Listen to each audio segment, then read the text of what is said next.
It may come as a surprise to non-animators, but character animation isn't actually about making characters move. It's about their performance within that movement that's at the heart of character animation. So what actually makes character animation good? The character feels alive. But how do they feel alive? We call this authenticity and specificity. And basically this is the specific nuances in the character's movement.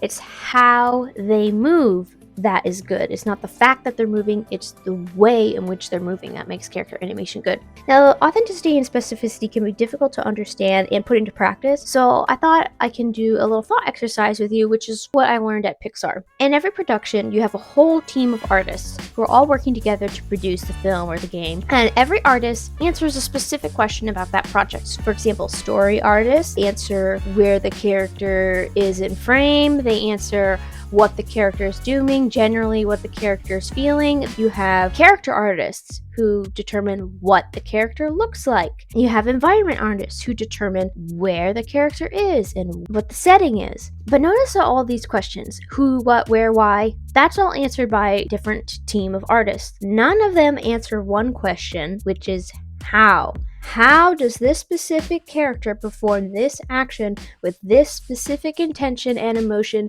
within this shot or gameplay animation, whatever it happens to be? The answer to the question how is left to the animator. We don't determine who the character is. We don't determine what they're doing.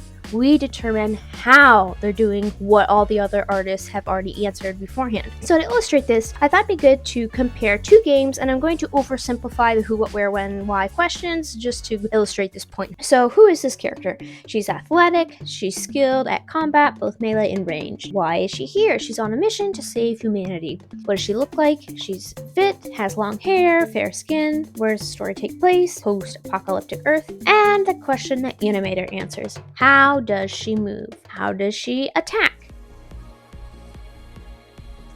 Shoot?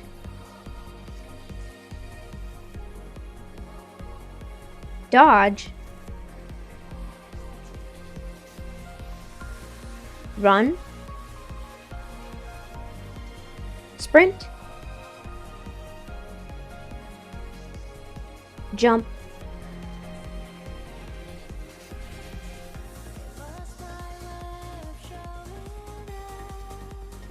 And idle when you haven't moved in a while.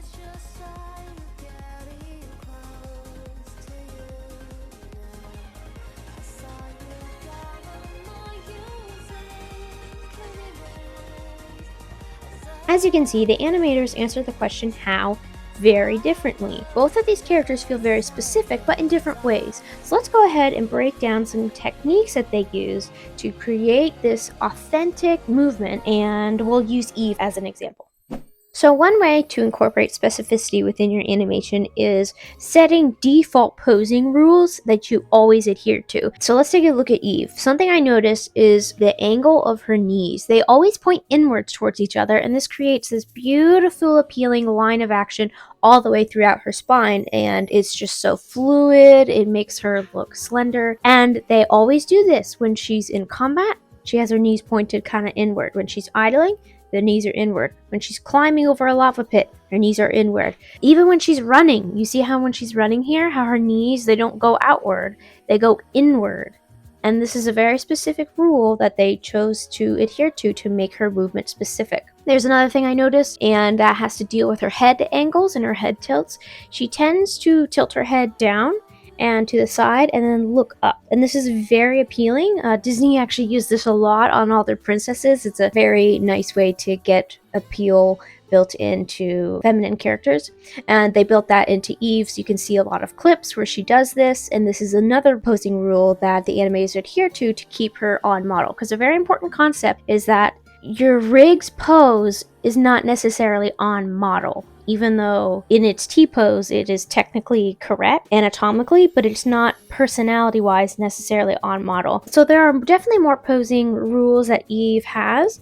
I'm not going to call them all out because I think you get the point. So let's move on to the next one, which is their weight and overlap. How heavy a character is or how athletic they are really determines their specificity and how they move. So I'm going to break away from Eve, for example, here and talk about Bowser versus Mario. Their weight is very different, and yes, it's easily more understood because Bowser's huge, he's got this heavy shell and everything. And so that affects his movement. If he were to just kind of jump generically or jump like Mario, it would feel very, very weird and unauthentic to who he is. So making sure that the character's timing and spacing and how they settle is really important. So switching back to Eve, her weight is kind of stylized, but it feels really good, and she has a nice spring to her step. Another very important concept that goes along with weight is overlap, and Stellar Blade does a really good job with overlap. They have a specific intention with it, I guess you could say, but it works very well, and it makes her very distinctive compared to other characters. Another way to bring specificity within your character movement is something which we call a power center. Now, think of this as where the character's energy comes from and a lot of where their movement originates. Eve, for example, her power center comes from her hips. A lot of her hips drive her movement forward. Emphasizing her hips within her movement really makes her feel specific, especially if you contrast her to, say, like Goofy. His power center is actually kind of in his feet, which is why he has these very distinctive crazy walks, because that's where his movement originates from. Choosing a power center and sticking with that, being consistent, will really help the character feel more specific. Another way you can incorporate specificity is by including the character's underlying emotional state. This is just a fancy way to say their personality, but I find this to be a little bit more helpful way to think about it. Every character has their own emotional default condition. Eve, for example, is determined. She's fierce, but she also has this kindness and this softness to her. So her movement, I would describe it as determined and fierce, but there's like a gentleness to her. And if you contrast that to a character like Bowser, who's generally in an angry state, you can see that his movement communicates more anger undertones than Eve's. And so knowing your character's underlying emotional state or their personality, are they a happy character, are they generally a sad character, are they nervous, whatever that is, incorporating that consistently within their movement will help make them feel specific. So these are the 4 practical tips I have for creating authentic character movements that are full of life. And if you want some practice with it, Gora Community actually has a number of rigs, both for Blender and Maya, of well-known characters. So I'd really encourage you to download them and do a personal acting test, trying to incorporate the character's default posing, weight, their power center, the underlying emotional state.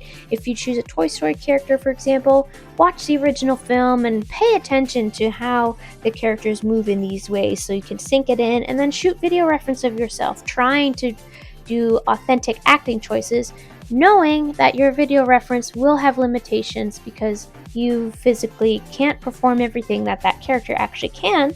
So knowing how to use your reference and how to deviate from it to be authentic to that character will be a really good learning exercise. So I hope you found this video helpful. If you did, please like and subscribe.